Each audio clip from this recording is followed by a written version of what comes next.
다니엘서 1장 8절 9절 두 절 말씀 함께 보겠습니다. 우리 각자 성경을 찾아보시면 좋겠습니다.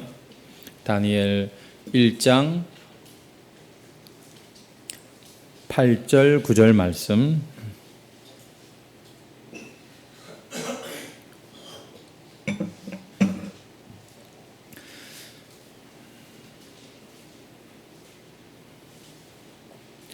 다 찾으신 줄 알고 다니엘서 1장 8절 9절 우리 다 같이 합독해서 읽도록 하겠습니다. 시작. 다니엘은 뜻을 정하여 왕의 음식과 그가 마시는 포도주로 자기를 더럽히지 아니하리라 하고 자기를 더럽히지 아니하도록 환관장에게 구하니 하나님이 다니엘로 하여금 환관장에게 은혜와 긍휼을 얻게 하신지라. 아멘. 뜻을 정한 신앙인이란 제목으로 함께 또 오늘 다니엘을 통하여서 은혜를 나누도록 하겠습니다. 구약시대 하나님의 백성으로 부름을 받은 나라가 이스라엘 나라라는 것을 우리가 잘 알고 있는데, 이 이스라엘 나라는 왕이 있고 하지만 그러나 하나님이 진짜 왕이시고 하나님이 다스리시는 그런 나라입니다. 그 사실을 이스라엘은 역사 가운데 잘 보여주어야만 했습니다. 하지만 하나님의 나라라고 하는 이 이스라엘이 남유다, 북이스라엘로 두 동강이 나지를 않나, 또 북이스라엘은 아수르 제국에게 멸망당하고 또 남쪽 유다 나라 역시 그로부터 한 130년이 지난 뒤에 바벨론이라고 하는 나라에게 멸망당해버리고 말죠. 하나님의 나라인데 어떻게 하나님께서 안 지켜주시고 이렇게 망하는 일이 일어날 수 있단 말입니까?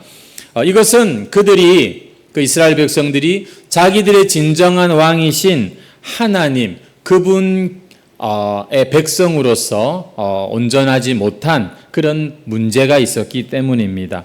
하나님이 힘이 없어서 그들을 지켜주신 게, 힘이 없어서 그들을 못 지켜주신 게 아니라는 말입니다. 우리가 읽진 않았지만 앞에 저 2절로 가보시면은 주께서 유다왕 여호야김과 하나님의 전 그릇 얼마를 그의 손에 넘기시고, 이런 표현이 있거든요.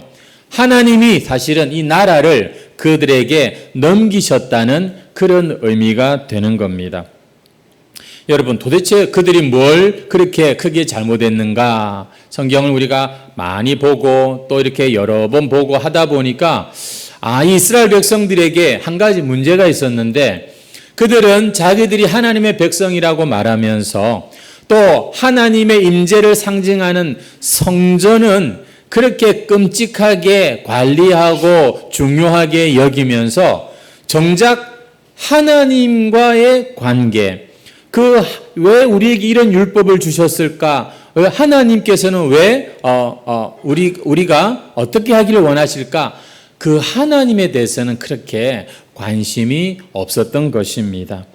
그들은 하나님보다는 하나님이 임재하시는 이 성전, 너무 멋지고 좋다, 눈에 보이는 거기에 마음을 두었고, 나중에는 그 성전 자체를 우상 숭배하는 그런 지경에까지 이르는 것을 봅니다. 하나님은 선지자 예레미야를 보내어 가지고서 계속해서 하나님이 원하시는 것은 너희들이 그렇게 성전 마당만 밟고 가고 이런 것이 아니라, 형식적인 제사가 아니라 정말로 너희들이 나에게 마음을 주는 것이다.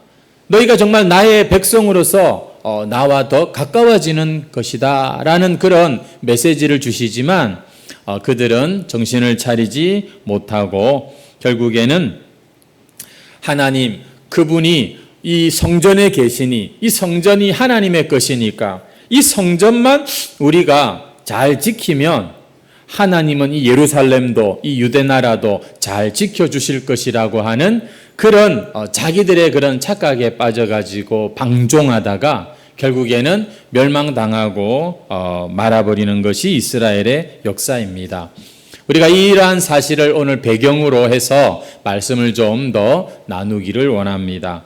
여러분, 그래서 이 유대 나라가 바벨론에게 멸망당하고, 여러분, 이 바벨론은 그 유대 나라에 있던 왕족들, 귀족들, 똑똑한 사람들, 젊은 사람들, 하여튼 쓸만한 사람들은 전부 다 자기 나라로 다 데리고 가는 그런 일을 했습니다.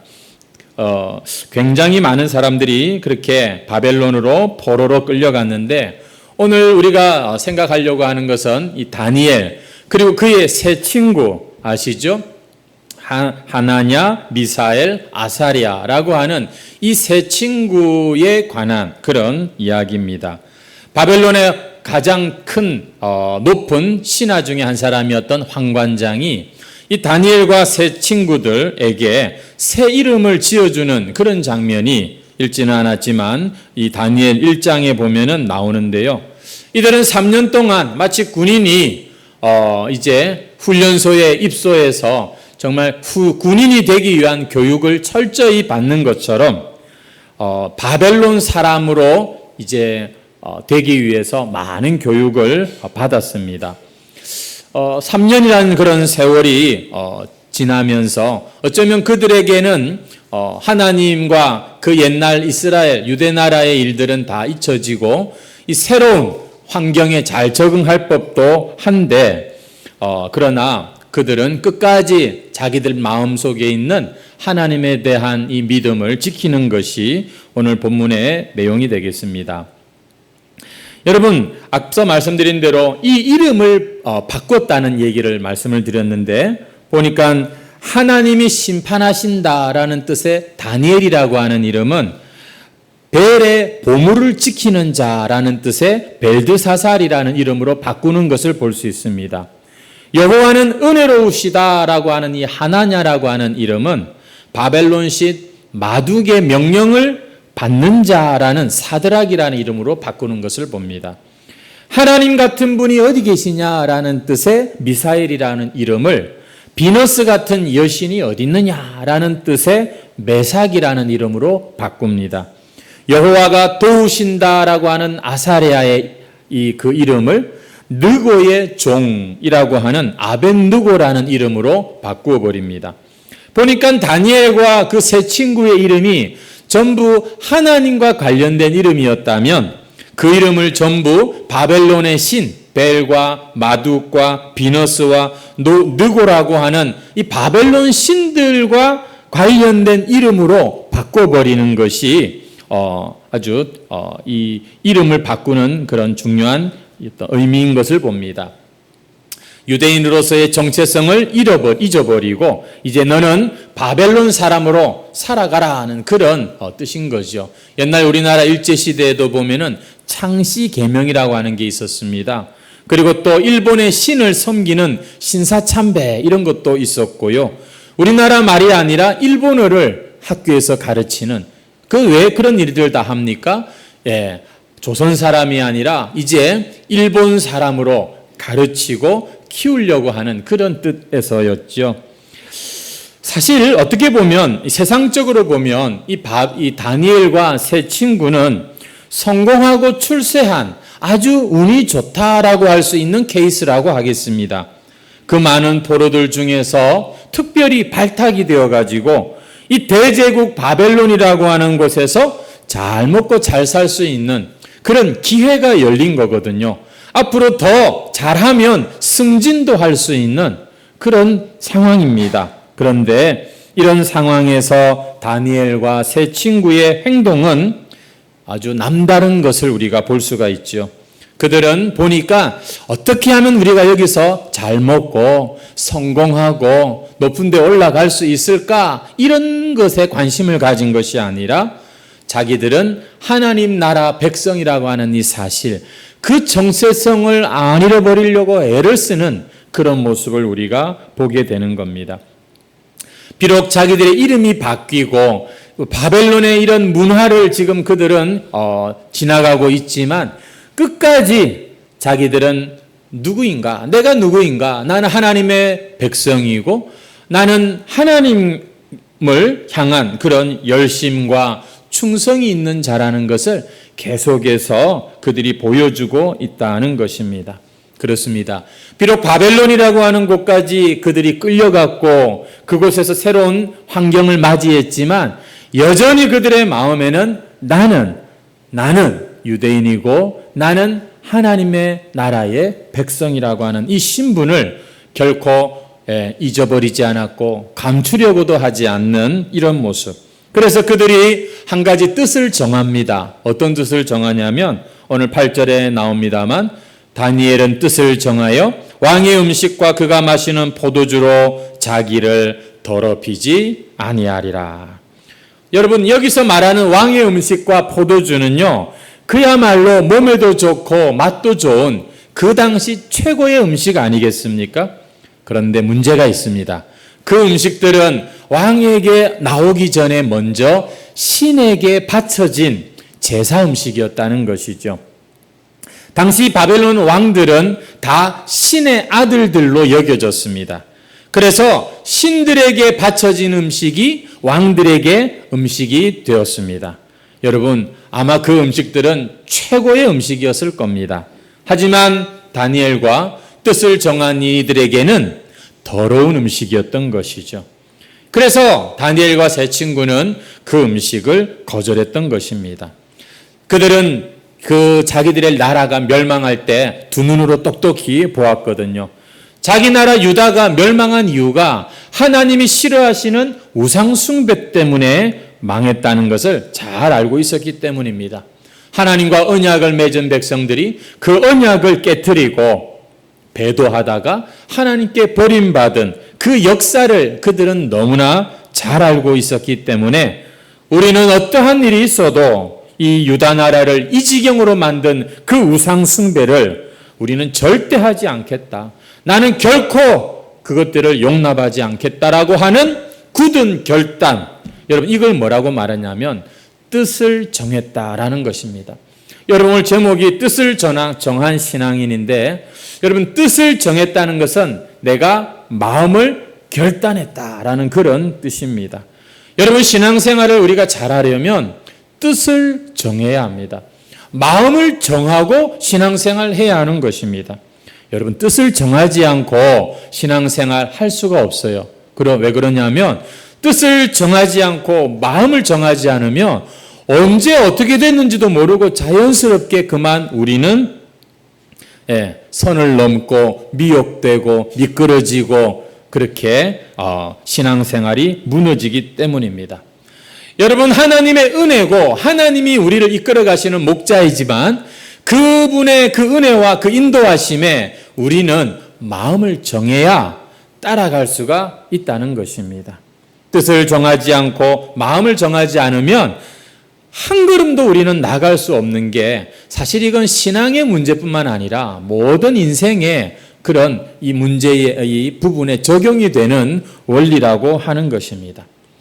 마음을 정하지 않고 뜻을 정하지 않고는 우리는 주님의 뒤를 따라갈 수도 없고 우리의 시간, 우리의 마음, 우리의 물질들을 어디에다가 두어야 하고 어디에다가 사용해야 할지도 여러분 헷갈리는 그러한 삶을 살게 됩니다. 한마디로 영적으로 여러분 패배할 수밖에 없는 그런 자가 되는 것입니다. 내가 오랫동안 신앙생활을 했는데도 항상 그 자리에 머물러 있다는 느낌이 오십니까? 이렇게 평생 신앙생활했지만 다람쥐 쳇바퀴 돌듯이 앞으로 나아가지 않는 이유는 거기에 있습니다. 아직도 정확하게 마음을 정하지 않았기 때문입니다. 아직도 정확하게 내가 누구인지를 깨닫지 못하고 그 하나님 앞에 올바른 반응을 올리지 못하니까 예배는 그렇게 많은 세월 드렸지만 이 예배당을 나가고 나면은 다시 우리는 목적을 잃어버리고 무엇을 해야 할지 알지 못하고 전혀 우선순위 없는 세상 사람과 똑같은 삶을 살게 되는 것입니다. 한번 따라해 보시겠습니까? 신앙생활은 뜻을 정하는 것입니다. 여러분은 뜻을 정하고 지금 신앙생활 하고 계십니까? 마음을 정하고 여러분은 주님을 따르는 제자들이십니까? 아무 생각이 없이 그렇게 신앙생활에서는 안 되는 것입니다. 그러면 어떤 뜻을 정해야 되는가? 여러분, 우리는 다니엘처럼 이렇게 뜻을 정해야 합니다. 나는 내 자신을 더럽히지 않으리라. 이 음식 때문에 나를 하나님 앞에서 더럽히지 않으리라.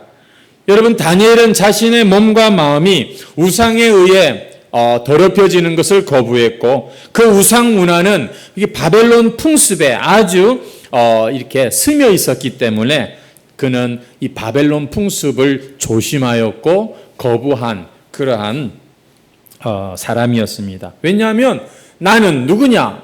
하나님의 백성이라는 정체성이 분명했기 때문인 것이죠.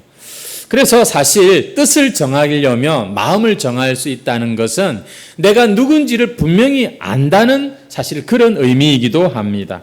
내가 누군지를 모르는데 어떻게 뜻을 정할 수가 있겠습니까?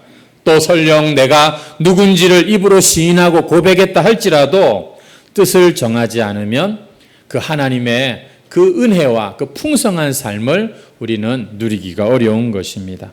오늘은 주일입니다. 복되고 귀한 날이고요. 이 시간은 예배하는 자리인데 이 예배를 우리가 계속해서 이렇게 드려야만 하는 이유는 우리는 참으로 연약하기 때문입니다.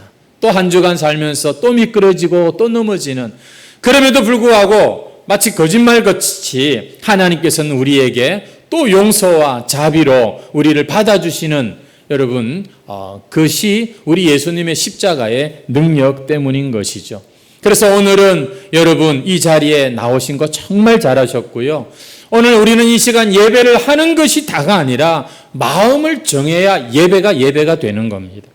여러분, 이 예배는요, 뭘 하는 시간이냐면 내 마음을 새롭게 결단하는 것입니다.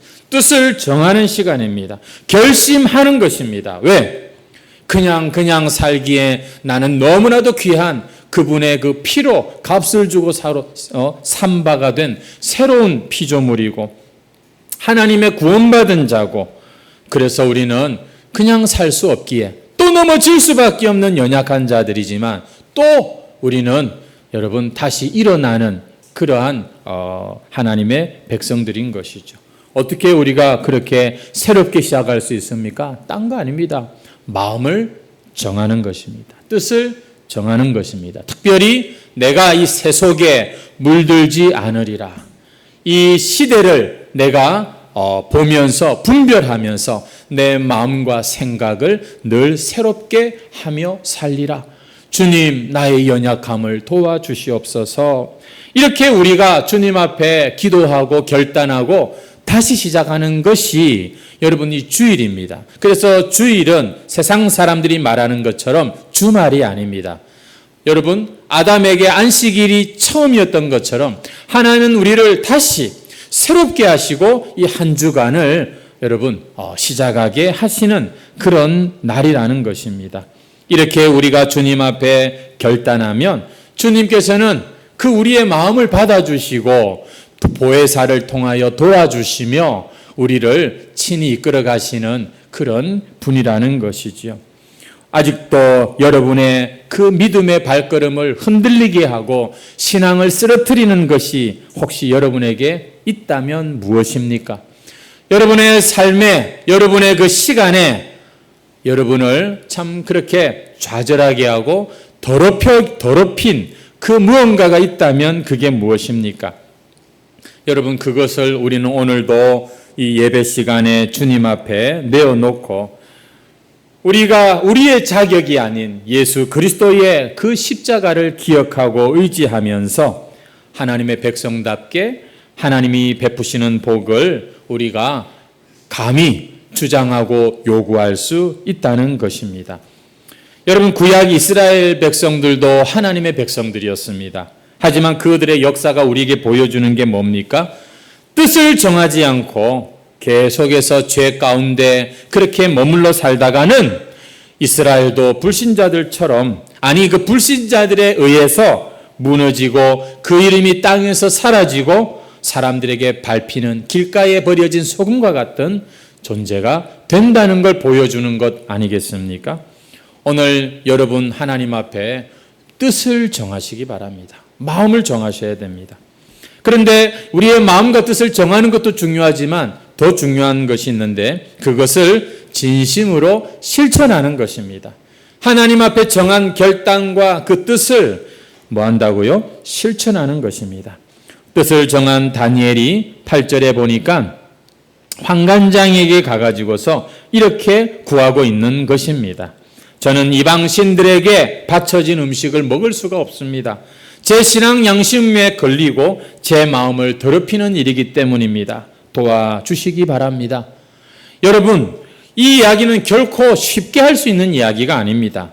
지금 포로로 끌려온 주제에 하늘 같은 바벨론 왕의 은덕을 입은 그런 지금 이 다니엘이 어디서 하나님 타령하고 믿음 타령하면서 이렇게 요구할 수 있습니까? 까딱하다가 눈 밖에 나서 바로 왕궁 밖으로 내던져질 그러한 상황입니다. 하지만 다니엘은 자신의 그 마음과 결심을 분명하게 환관장에게 이야기합니다. 우리 한번 다 같이 9절 말씀을 읽어볼까요?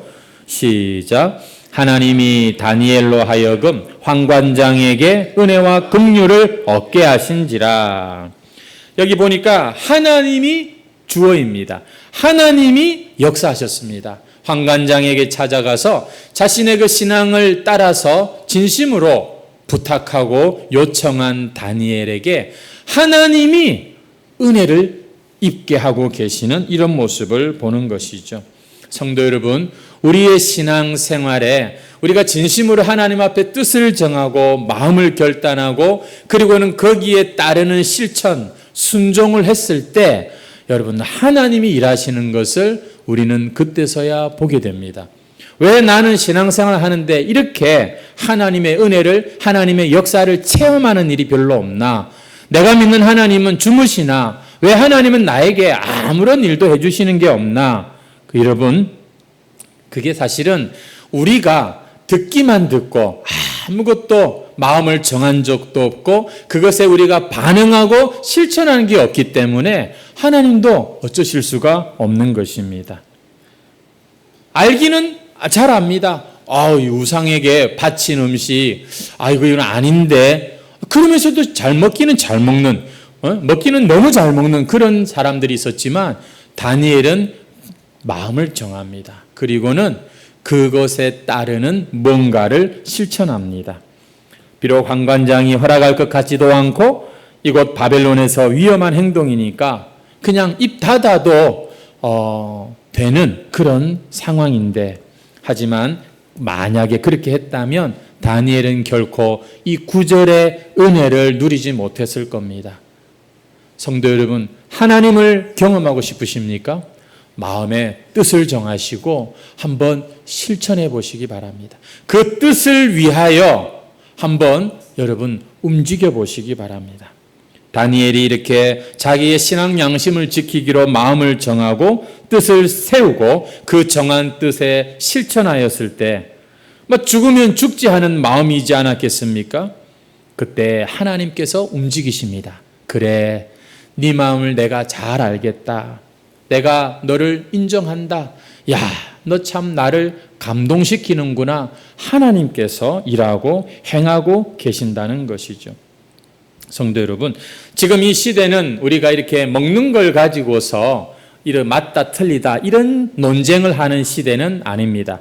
이미 하나님께서는 베드로에게 그 온갖 부정한 음식들을 보자기에 다 싸가지고 하늘에서부터 내려오게 하시면서 그 환상 중에 먹으라 말씀하십니다.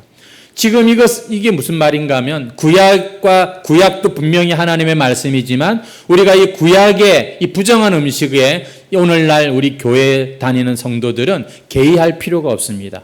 그만큼 예수 그리스도의 그 구원이 엄청난 것이기 때문입니다.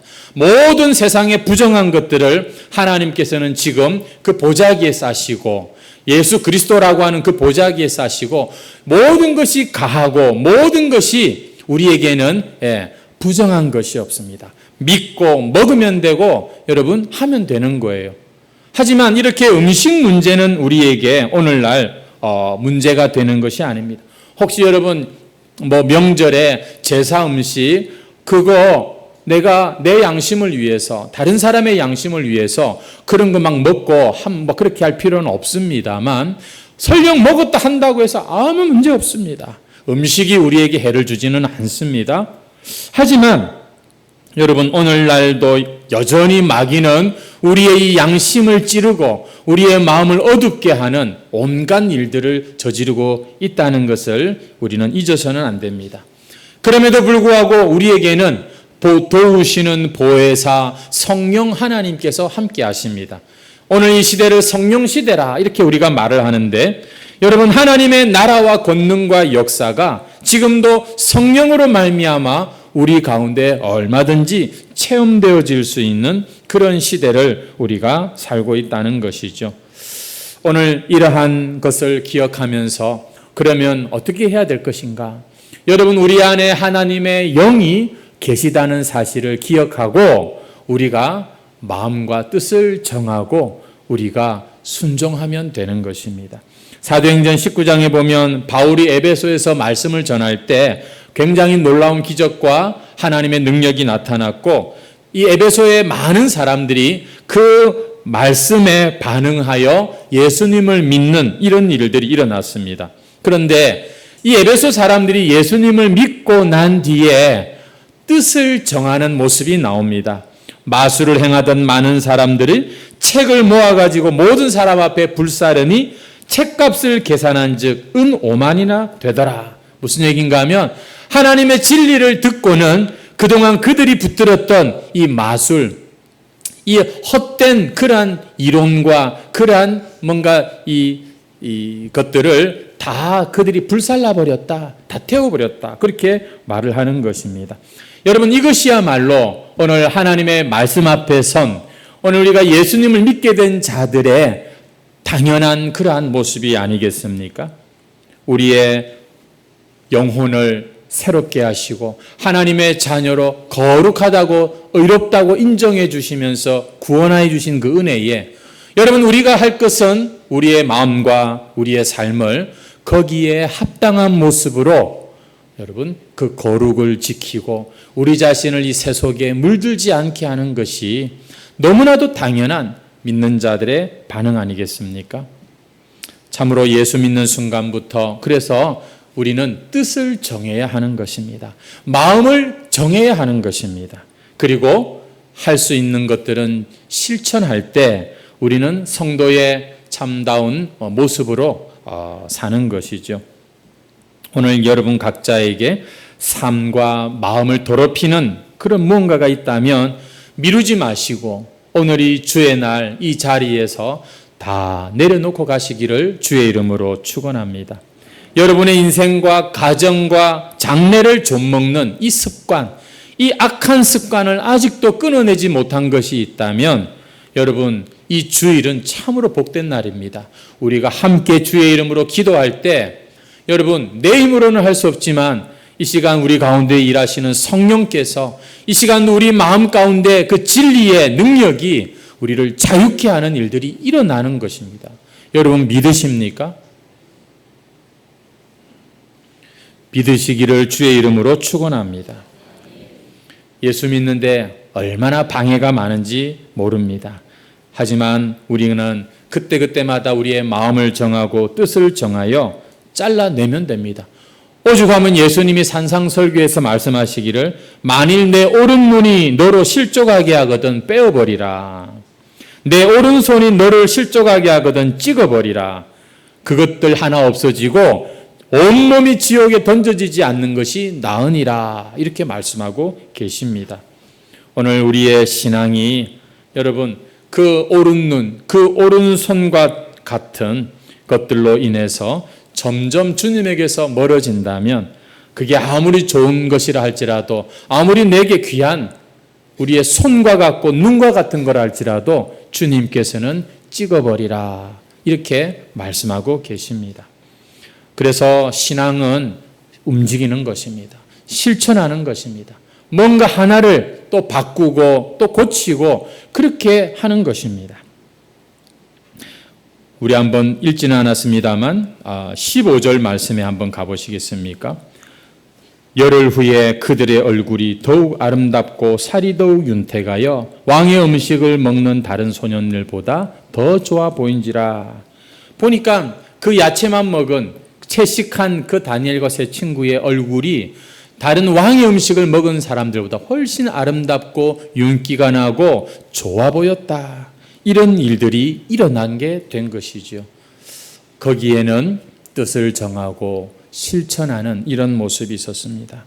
나중에 19절, 20절 말씀에 가보면은요, 1장 마지막에 보니까 다니엘과 그리고 하나냐와 미사엘과 아사랴와 같은 이런 지혜 있는 자를 찾아볼 수가 없었다. 그 당시 바벨론의 그 박사들, 똑똑한 사람들보다 10배나 더 뛰어난 지혜를 가진 자들이었다. 이런 기가 막힌 결과를 그들이 경험하는 것을 보게 됩니다. 여러분, 결국 이들의 이 승리를 체험하는 이유는 그들이 하나님 앞에 뜻을 정하고 믿고 순종하였기 때문에 일어난 결과인 것이죠. 오늘 우리의 신앙생활에 이런 확신과 감사와 체험이 있기를 바랍니다. 그러기 위해서는 우리가 뜻을 정하는 것입니다. 오늘 주님 앞에 우리가 정해야 될 것이 있지 않습니까? 비록 내가 그것을 생각하면 암담하고 내 힘으로 감당이 안 될 것 같아도 그럼에도 불구하고 이 자리에서 여러분 마음을 정하시고 기도하시기 바랍니다. 하나님께서 도와주시는 것을 체험하시기를 바랍니다. 아예 자신도 자신을 이기지 못하는 것을 이제는 그냥 기정사실화하고 전혀 우리가 마음과 생각에서부터 그리고 우리의 손과 발과 우리의 삶을 움직이지 않는다면 우리는 거기서 벗어날 수 없습니다. 정말 하나님의 자녀들이라면 하나님께서 그들을 징계하시면서라도 그들을 억지로 고치시기는 하시겠지요. 우리가 이 악한 세상에서 정말 주님의 자녀로서 정말 열심히 살고자 할 때 사실은 어려움이 없는 것이 그게 이상한 걸 겁니다. 의를 위하여 박해를 받은 자는 복이 있다. 천국이 그들의 것이고 기뻐하고 즐거워하라. 하늘에서 너희의 상이 크다. 주님께서 이렇게 말씀하셨는데 세상은 지금도 악하지만 앞으로도 계속 악하여질 것입니다. 그래서 우리가 예수님을 믿는다면 우리는 핍박받는 것이 당연한 것입니다. 오히려 핍박이 없는 것을 여러분 우리가 한번 잘 생각해 보셔야 합니다. 공부를 잘하려고 해도 우리의 몸이 좀 고생을 합니다. 우리가 뭔가 하나 이루려고 해도 노력이 필요하고 우리가 애를 쓰고 하는데 여러분 신앙의 진보에도 그와 같은 것이 필요합니다. 한번 따라 하시죠. 뜻을 정하고 마음을 정하고 결단하고 그리고 실천하자. 오늘 내가 해야 할 그러한 것이 무엇인지를 잘 생각해 보시고 여러분 주님께서 우리의 그 뜻 가운데 우리의 그 결심 가운데 참 기뻐하시고 그 마음을 받아주시고 우리에게도 다니엘과 이 세 친구들과 같은 이런 놀라운 은혜와 승리를 체험하게 하시기를 주의 이름으로 축원합니다. 아멘. 찬송가 460장 드리겠습니다.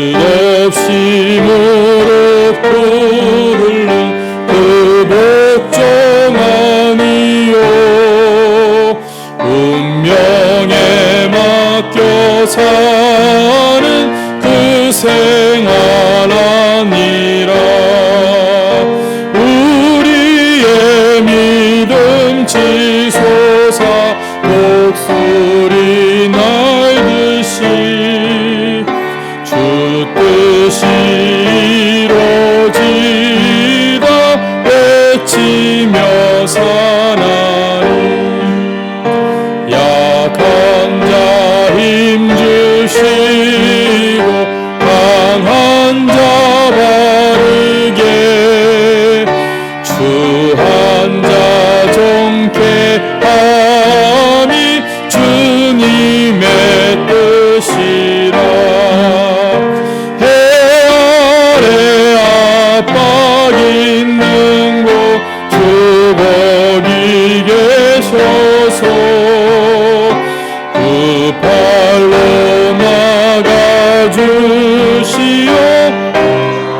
우리 1절 한 번 더 하겠습니다.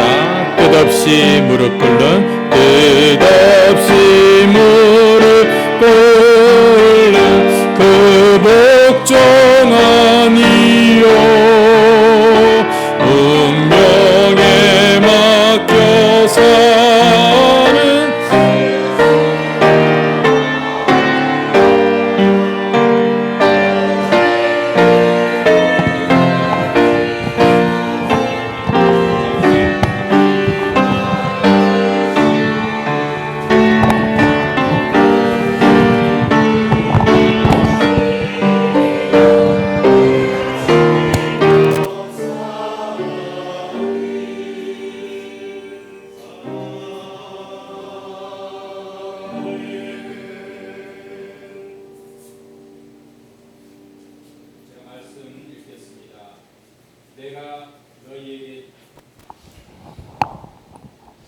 내가 너희에게 전한 것은 주께 받은 것이니 곧 주 예수께서 잡히시던 밤에 떡을 가지사 축사하시고 떼어 이르시되 이것은 너희를